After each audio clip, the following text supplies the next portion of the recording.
Well, hey guys, how you doing? Welcome back to my YouTube channel. Simeon here with you. Thanks for joining me today. I want to talk a little bit about parallel realities. I know, it's one of your favorite subjects, right?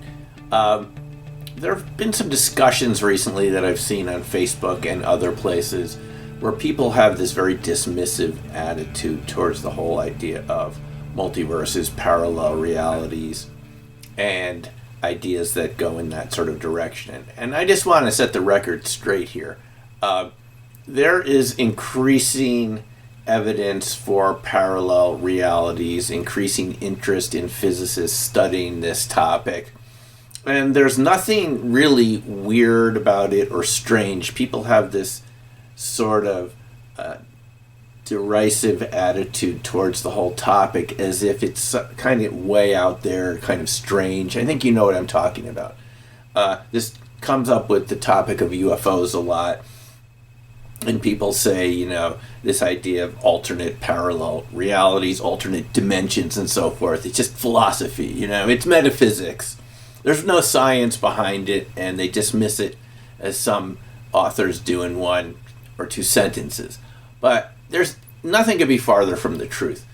The whole idea of parallel realities started in our recent era in science with Hugh Everett III, graduate student at Princeton at the time. In the 1950s, I've talked about this in some of my other YouTube lectures, and he created what we now refer to as the many worlds idea, the many worlds interpretation of quantum mechanics.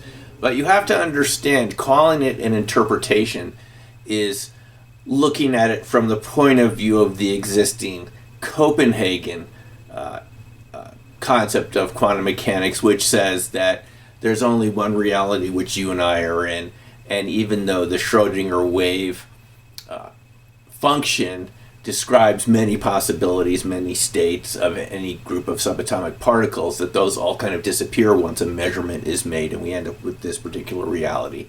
And we don't need to think about that too much or question it. It's just the way things are, that there is no quantum reality. There's this classical world we see, and there's something called quantum measurement. And even though the probability descriptions you get from quantum mechanics suggest many, many possibilities for any group of particles, you only get one, which is what you see once you make a measurement.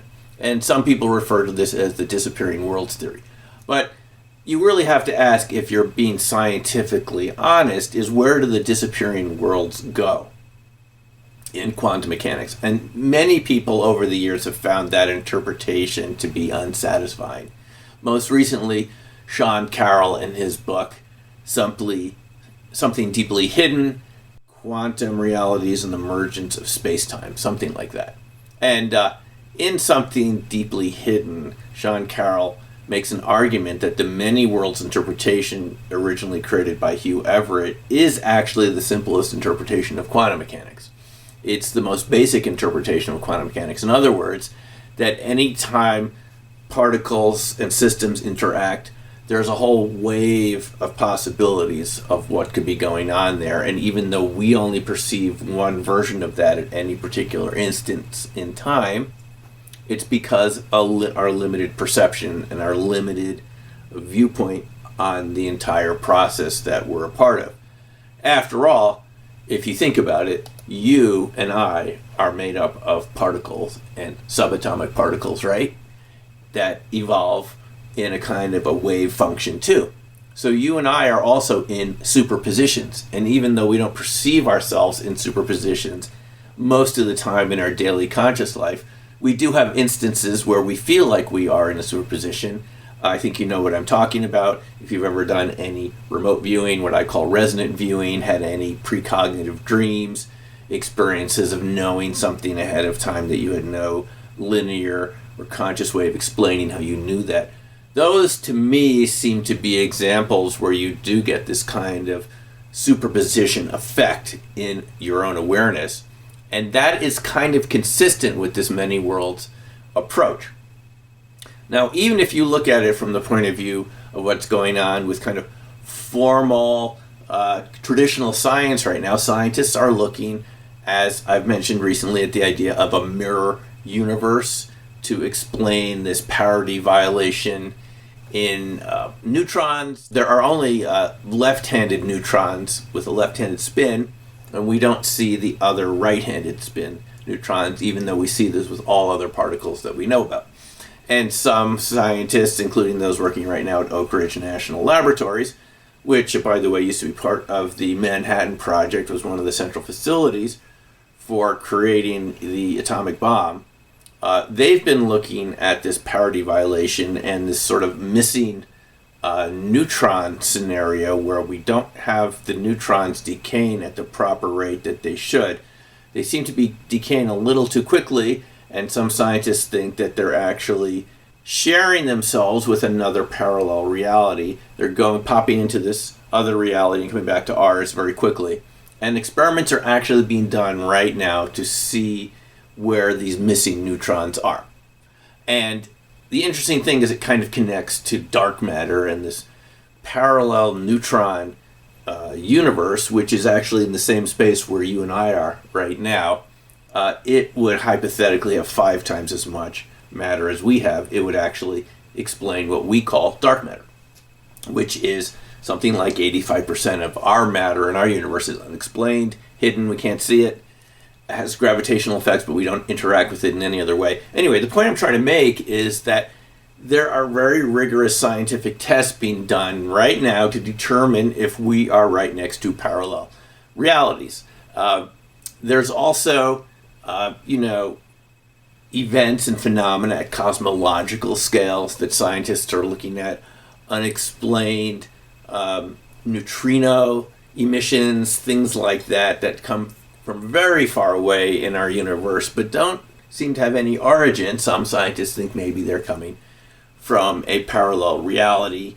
In a previous video, I mentioned how some scientists have suggested that the Tunguska explosion of 1908, that huge explosion over an area in Siberia that flattened trees, some of which still have not grown back to this day, that is coming from some sort of parallel reality, neutrino blast. So the point I'm trying to make is there are scientific ways of actually determining how these parallel realities might interact with ours. And again, going back to quantum mechanics, as it's initially created 100 years ago, if we just look at the fundamental mathematics of it, it describes parallel realities, many worlds, and that's why people like Hugh Everett and Sean Carroll and others like Max Tegmark are kind of in favor of that approach, because that's the basic quantum description of our universe without adding anything in like wave collapse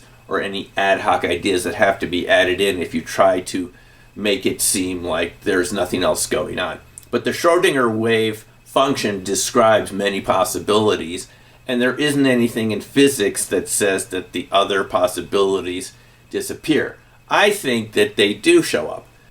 They show up with all these so-called paranormal phenomena, and I think, if you've been watching my channel for a while, you know what I'm talking about. There's a lot of phenomena that we have a lot of good evidence for, UFOs and unexplained anomalous animals like Bigfoot, which seem to appear and disappear, don't just seem to be the characteristics of ordinary animals that we're used to, precognitive experiences, psychokinesis, a lot of really well-documented phenomena that don't have very good explanations seem to me evidence for bleed through our interaction with other realities that seem to show up and disappear. Now, that is a big difference from the traditional many worlds idea, because in the Everett idea of many worlds and what Sean Carroll is talking about and Max Tegmark, these parallel realities do not interact again. Once they kind of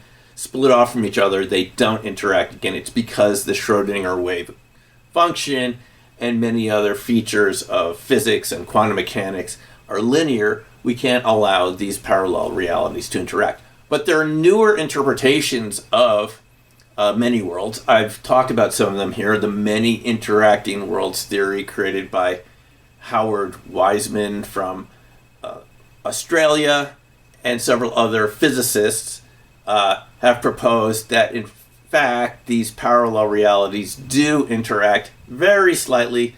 In the MIW model, many interacting worlds model, they interact through electron repulsion from parallel realities. But when you model these systems, they end up with the exact same predictions as quantum mechanics, which is very interesting because you can take quantum mechanics as is and make it slightly nonlinear, and you still get the wave function. The predictions of these models still are consistent with what we see with the experimental evidence. So at this point, we don't really know if there really is a wave function or if we just have all these parallel realities interacting very slightly, producing what appears to be a wave function.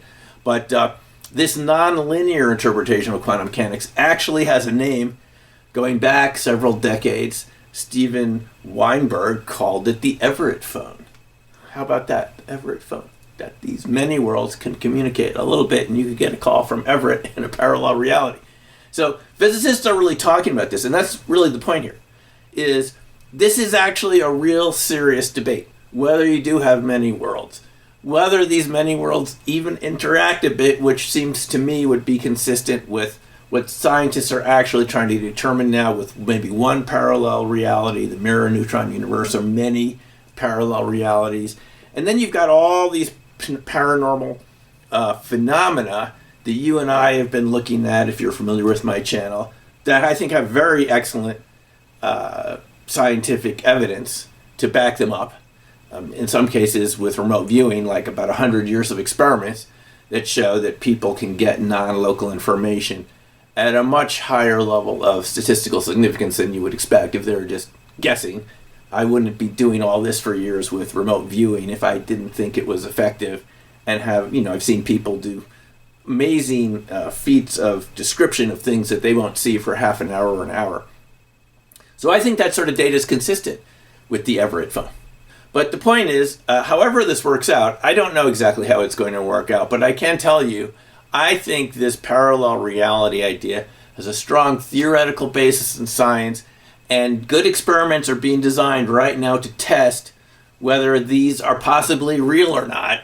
And as far as I can see, the interest in this area just keeps growing. Just recently, this week, I read about this so-called mysterious X-17 particle, a particle that's hypothesized to exist to explain beryllium-8 decay, the way beryllium-8 decays into helium. It's not kind of doing it the way it should according to the 4 laws of physics.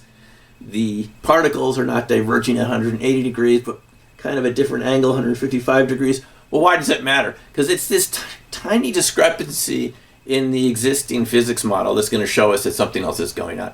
In this case, the physicists that are interested in this X-17 particle, they're calling it X-17 because it's like a multiple of the weight of the electron, 33 times the energy of an electron.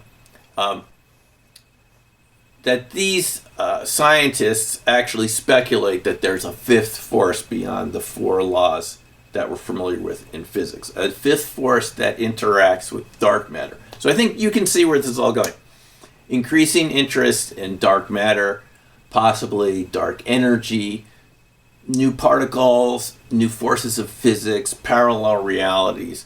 This is the direction that physics is going in at the moment. Now, if you still encounter people, or you're one of these people that doesn't think there's anything to this, I think you're just ignoring the evidence, because increasingly there's good theory, there's good evidence that parallel realities are a serious subject of study. And of course, in the whole area of UFOs that I've been interested in for about 20 years, this could explain some of these objects, why the occupants kind of look similar to us rather than very different. You remember in my previous video here, we were talking about the Jacques Vallée question with several other authors about why we should expect ETs even to look like us if they're from really far away. Why wouldn't we expect them to be even a non-physical type of consciousness? But if you look at a lot of these reports of people's encounters with the occupants of these unexplained aerial vehicles, I've written about it in Black Swan Ghost, but there are obviously many, many other good authors who've written about this subject. In many cases, the occupants often look a lot like us. So why is that? Isn't that kind of consistent with parallel realities? Possibly. Anyway, it's just food for thought. It's something I thought I wanted to share with you. And anyway, I'm curious about what you think about it. These are just my ideas, but put your comments in the box below. Of course, like and subscribe. And thanks for watching. We'll see you in the next video. Take care for now, and bye.